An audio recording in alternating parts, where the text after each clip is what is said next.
Welcome back to Sunrise. If you're just joining us, you're in time for your Tuesday morning checkup. Today, it's all about hypertension or high blood pressure, and we'll be learning about the causes, the symptoms, the prevention tips with CEO, founder of Comfy Home Medical Services. I like that name there, see?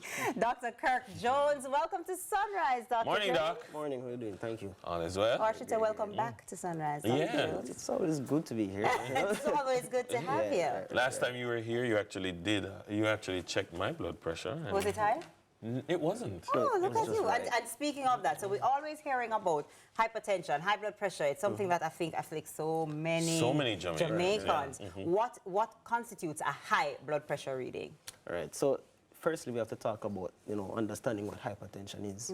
Hypertension... But first of all, what is blood pressure? Is blood pressure? What is your blood pressure? What's Right. going on with that? Right, so your blood pressure is basically just two numbers. So one at the top, one at the bottom. One at the top represents what we call systolic function. Systolic means the pressure at which the heart has to pump blood to the entirety of your body. Now the diastolic, which is the number at the bottom, represents the pressure at which the heart relaxes and collects blood. Right? So all of us has this functioning of the heart, and the blood pressure gives us an indication as to how well the heart is functioning. Right? So what we call a normal blood pressure is we say anywhere around 120/80. When we do get concerned, of course, is when it is now at 140/90 or progressing forward or onwards. Right? So that's what hypertension essentially is. Now, there's two types of hypertension, which is essential or primary, meaning that there's no other underlying cause or the cause of hypertension just innately happens. But then there's secondary, where there's some other underlying illness that is basically triggering or causing this, awkward or abnormal elevations in pressures. Right.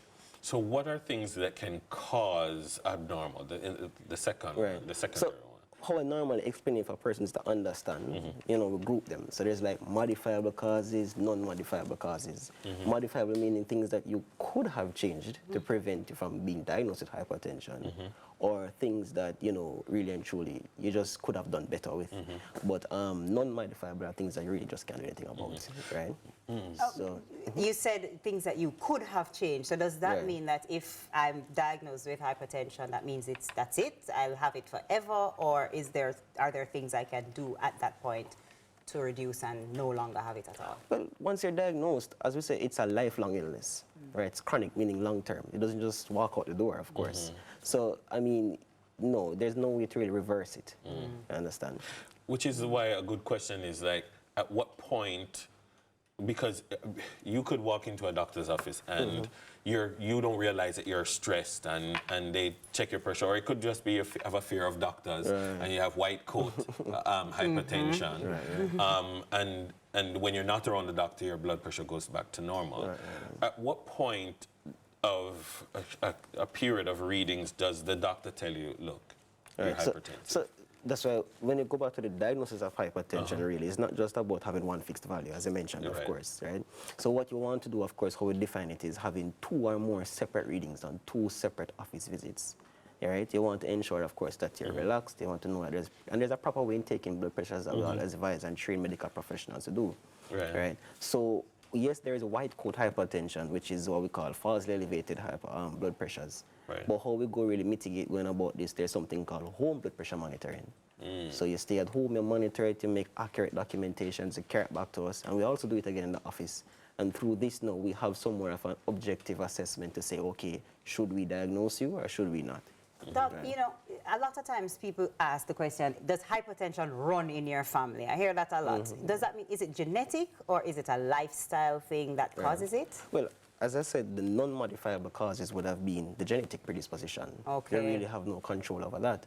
But then the modifiable causes, of course, would be things like your dietary, your lifestyle choices such as smoking, cigarette choices, alcohol abuse, not alcohol intake, but abuse of alcohol per se. Just based on how you eat overall, if you're a person who tends to eat high contents of salt and so forth, then yes, naturally you're at a higher risk of developing hypertension at some point in time. Hypertension is often called like a silent killer because of the lack of symptoms. What is it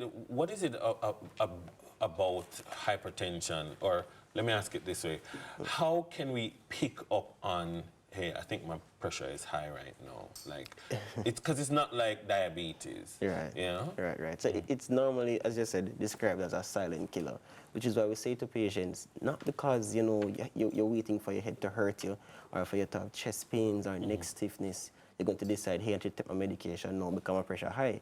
No, most times it's actually asymptomatic and you can't really tell.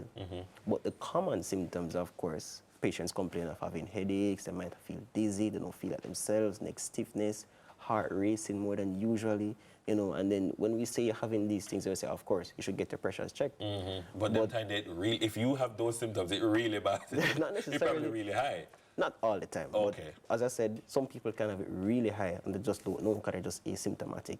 Hence the term silent killer. So, Dr. Jones, we're talking about, let's talk about how we deal with it now, right? So, like, what type of diet should someone who has hypertension So doctors would go about telling you about the DASH diet, which is just protocol as to what we advise you how to eat. So we start by telling you to minimize your salt intake. And there is a way that you can check it. You can read the labels like when you're buying your meals, buying your food, stuff like that from the supermarket. So it's less than 2 grams. And it varies based on guidelines, of course. We want you to cut down on the saturated fats. We want you to have more unsaturated fats, cut down on certain milk intake. There's certain more whole grains like your brown rice, stuff like that. And also encourage you to have more fruits and vegetables in your diet as well, more lean meat too. So DASH diet, I mean, so you have to dash with all of the nice things. No. No. Are there any non-tablet solutions one can have for hypertension real quick? No, like anything natural or? So they speak about well, it's not well documented. Okay. So it wouldn't be wise to speak about the non-documented ways of approaching hypertension.